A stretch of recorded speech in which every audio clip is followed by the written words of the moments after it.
আজকে অনেক দিন পর মাথা খাচ্ছি, তার মধ্যে হচ্ছে আম্মু আজকে অনেক মজার পাকোড়া বানিয়েছে বাসায় এসে দেখি।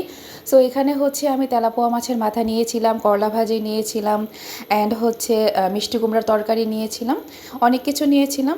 আজকে অনেক মজা লেগেছে ভাতটা খেয়ে, বিকজ আমার আম্মুর হাতের রান্না অলওয়েজ। অ্যান্ড আজকের করলা ভাজিটাও খুবই মজা হয়েছিল। তো আম্মু এখানে আসলে ভেজিটেবল পাকোড়া সেটা বানাচ্ছিল, আমি বাসায় এসে দেখি খুবই মজা হয়েছে। আমার আম্মু এই জীবনের ফার্স্ট টাইম হচ্ছে পাকোড়া বানাচ্ছে, যেটা সত্যি কথা। ছোটোবেলা থেকে মানে স্কুল জীবন থেকে আমরা মোটামুটি দুই বোন মিলে আমরা বানিয়েছিলাম, অ্যান্ড এখনও পর্যন্ত আমরা বানাই। বাট আম্মু মাঝে মাঝে এখন হচ্ছে মানে আজকেই ফার্স্ট টাইম আম্মু আর কি বানাচ্ছে। বাট ফার্স্ট টাইম অনুযায়ী খুবই মজা হয়েছে, অনেক কষ্ট করে মনে হয় রেসিপিটা শিখেছে। আমার আম্মুর হাতের অন্যান্য রান্না অনেক মজা, বাট এই সমস্ত রান্নাগুলো আম্মু আসলে কমই পারে, মানে যেমন চটপটি, তারপর হচ্ছে ফুচকা বানানো, তারপর হচ্ছে পাকোড়া বানানো, এগুলো কমই পারে আম্মু। কারণ আম্মু এগুলো বানায় না কখনো, যেহেতু আমরা দুই বোন মিলে এগুলো বানাতাম স্কুল জীবন থেকে টুকিটাকি। তো আম্মু আসলে এগুলো আর কখনো ট্রাই করেনি, বাট এই ফার্স্ট টাইম হচ্ছে আম্মু ট্রাই করেছেন। ভাত দিয়ে খেতে অসম্ভব মজা লেগেছে, বিকজ আমি হচ্ছে অফিস থেকে এসে আগে ভাতটা খাই গ্যাস্ট্রিকের মানে মেডিসিনটা খেয়ে। তো তারপর হচ্ছে পাকোড়াটা এমনি একটা খেয়ে নিয়েছিলাম, খুবই মজা লেগেছে।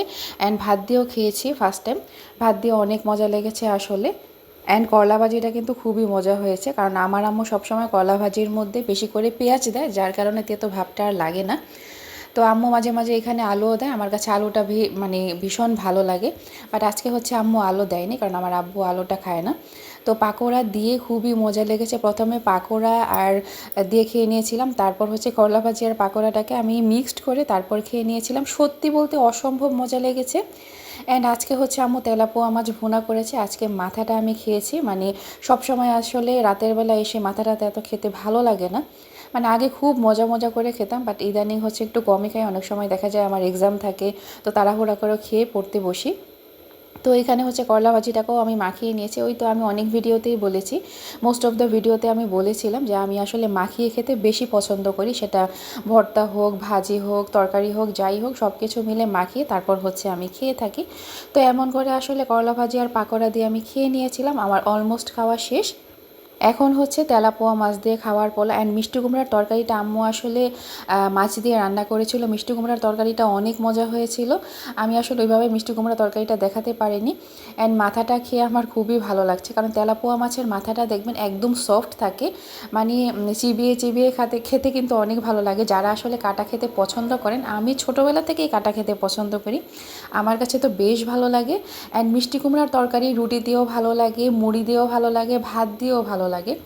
আমার আম্মুর মিষ্টি কুমড়ার তরকারিটা খুবই মজা হয়। মিষ্টি কুমড়াটা আসলে যখন কিনবেন তখন একটু দেখে কিনতে হয়, তাহলে দেখবেন সব মিষ্টি কুমড়া কিন্তু মজা লাগে না, দেখবেন অনেক সময় দেখবেন একটু কেমন যেন লাগে, মানে পানসে লাগে। বাট এই মিষ্টি কুমড়াটা একদম মিষ্টি মিষ্টি ছিল, আর খেতে অসম্ভব ভালো লেগেছে আমার কাছে। তো আমি এইভাবে করে মাছের মাথা দিয়ে, মিষ্টি কুমড়ার তরকারি দিয়ে আর ঝোল দিয়ে আমি মাখিয়ে খেয়ে নিয়েছিলাম।